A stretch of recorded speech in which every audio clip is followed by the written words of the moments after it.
Pasta alla papalina is one of Rome's best kept secrets. A rich, creamy, cheesy pasta with ham, so good it could earn a spot at the Pope's table. But more on that in a minute. For now, let's saute off some onions. But first, we're going to peel and small dice one shallot. You could also use a yellow, white, sweet, or red onion. We're going to take these over to the cooktop, and I'm going to be cooking this in a large 12-inch stainless steel pan. We're going to crank the heat up to medium-low, then I'm adding in 2 tablespoons total of unsalted butter. Once it's melted, add the shallots in there, give it a gentle season of coarse salt to help draw out moisture so that it browns quicker, and we're just going to saute these for about 4 to 6 minutes or until lightly brown. Now because we're just going to occasionally stir these, we can actually get started on prepping up the ham.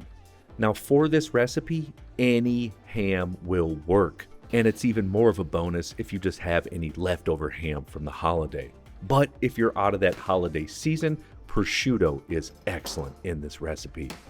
But if you are using some of that leftover ham, oftentimes they'll have a rind around the outside with the sweet glaze. What I'm going to do is just use a chef knife and slice that away. Now you can cut these in any size you want, preferably maybe a 1/4 to 1/2 inch cube or a thick julienne, which is what I'm going to do.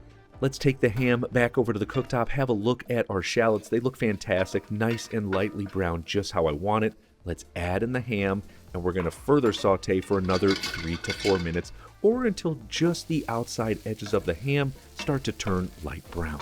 Once they hit that stage, we're going to turn the heat off and get started on our sauce. But first, we need to grate up about 1.5 cups or 4 ounces of Parmigiano Reggiano.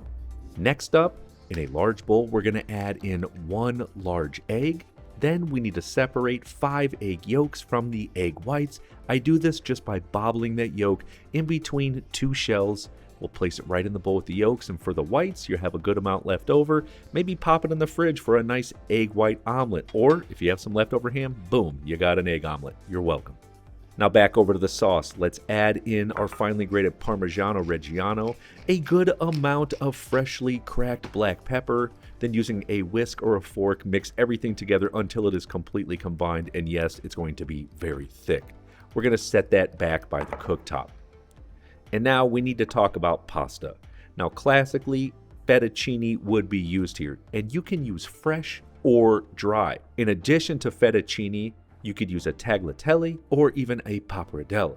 It is completely up to you. For me, since I've got fresh on hand, fettuccine it is. Let's go back over to the cooktop. I have a large pot of boiling water. We are going to season it with enough coarse salt so that it is salty as the ocean.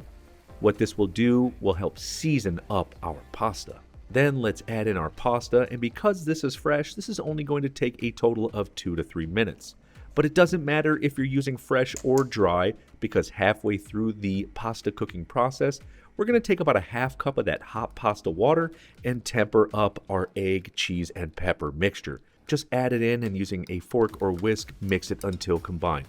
This will help ensure our eggs do not scramble when we mix it in with our hot pasta later. Perfection. Let's go have a look at our pasta. It's finished. We're going to drain it, add it right to the saute pan with the onions and ham. Then let's add in our egg and Parmigiano sauce. Use a rubber spatula, get all that goodness out of there. Then fold the pasta together with the sauce, with the ham, with the shallots, and it will start to thicken up big time. Now, just because there is ham and Parmigiano in here, you may think this is salty enough. Be sure to give it a taste, see where it's at. For me, I need to add a little bit more salt in here.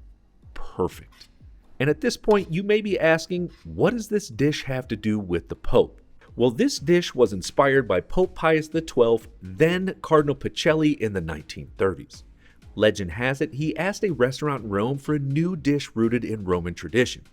The chef, riffing on carbonara, swapped guanciale for ham, pecorino for Parmigiano, and added onion. Fast forward, and you'll even find some variations that use cream and peas, which is delicious, and here's how you do that version.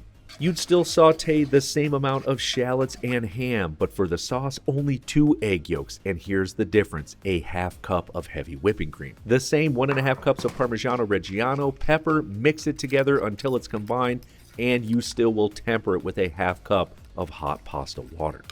And for the second difference, the peas. I like to add these right to that boiling pasta with about 20 seconds left in the cooking process. This will just help to take the chill off them and make sure they're al dente. Add everything right to the same saute pan along with the sauce, mix it, and boom, there's your variation. And while this isn't classically as intended, it's still pretty dang tasty.